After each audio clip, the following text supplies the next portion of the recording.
Bonjour, voici les principales nouvelles du 17 mai.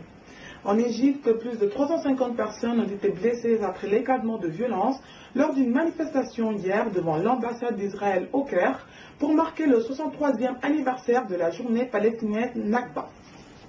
En Libye, l'envoyé spécial de l'ONU s'est rendu dimanche à Tripoli afin d'y rencontrer les membres du gouvernement et tenter de progresser vers une sortie politique de la crise.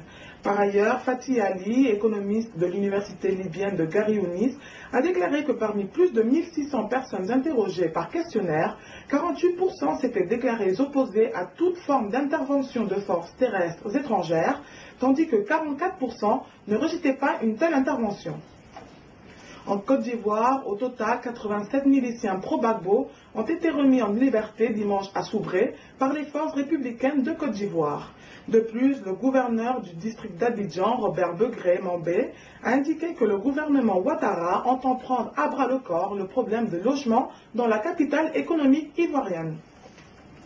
Au Burundi, le directeur du journal en ligne NetPresse, Jean-Claude Kaboubangou, emprisonné depuis juillet 2010 pour avoir mis en cause la capacité des forces de l'ordre burundaises, a été libéré lundi à Bujumbura. Au Maroc, la première édition du Salon des énergies renouvelables aura lieu du 21 au 23 juin prochain à Casablanca.